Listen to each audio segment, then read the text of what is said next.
जिंदाबाद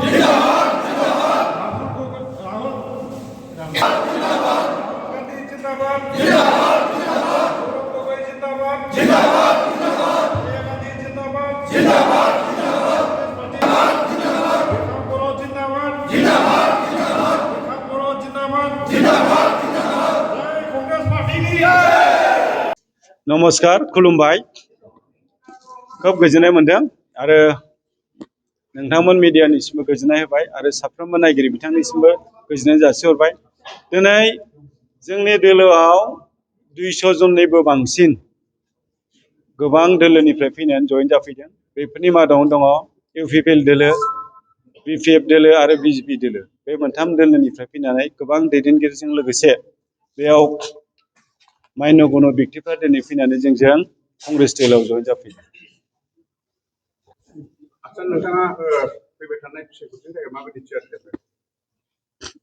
ओरैनो जों इलेक्शन फोसावदिं बेलखौ बुंनो थाङोब्ला मैया सानसेल' जादों। मैयाजों दाखालिजों साननै जाबाय, दिनै सानथाम हाबगासिनो दं। सानथामनि गेजेरावनो जाबायदि मोनसे प्रिपारेसन जों दिनै मोननो हादों इन्टारनेलि, बे खोब बाख्नायथाव, खोब मोजां। बांद्रायखौ आं बुंनो थांला, खिन्थु जानाखि जोंनि नोजोराव दिनै जों नुनो मोनदों बांसिन रायजो राजाफ्रानो दिनै कंग्रेसनि फारसे नोजोर होनाय जों नुनो मोनदों। दिनै बयबो लुबैदों जे बिजेपिनि जानाखि अपसासन, बे अपसासननिफ्राय दिनै मोजां सासन मोननो थाखाय गोबां रायजो राजा बिथांमोनहा दिनैहाय गोसोआव जांख्रिखांनाय फैदों।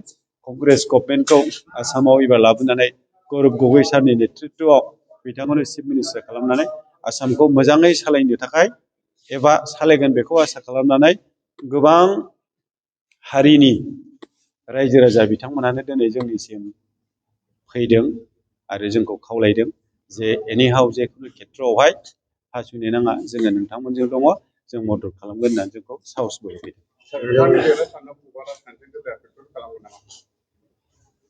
दिनैनि दिनाव इलेक्सना आगयनि बायदि जाला, एसे आलदा सिस्टेम जाबाय।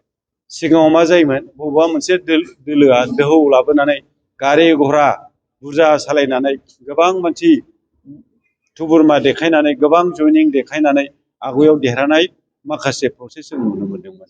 खिन्थु दिनैनि दिनाव नुबाय बेनि मेइन उदाहरनानो जाहैदों दाखालि बिटिसिनि इलेक्सनाव इउपिपिएल दोलोआ बेसेबांबा गाजा गोमजा गारि घरा मटर लानानै मबिलाइज खालामनानै देरहानायनि अंख बिथांमोना देखायजोबदोंमोन, रायजोफ्राबो नुदोंमोन। खिन्थु लास्टआव रिजाल्टआ नुबाय जे बिथांमोना 7थाल' सिट देरहाबाय, बाखि गुबुन दोलोआसो 28 देरहाबाय। बेबायदि सिस्टेमनि जानाखि पलिटिक्स जोंनि बिटिसिआव जों दिनै नुनो मोनबाय। ओंखायनो एबाराव बबेबा मोनसे दोलोआ बबेबा मोनसेनि थाखाय फेक्टर जागोन बेखौ जों दिनै बुंनो हाला।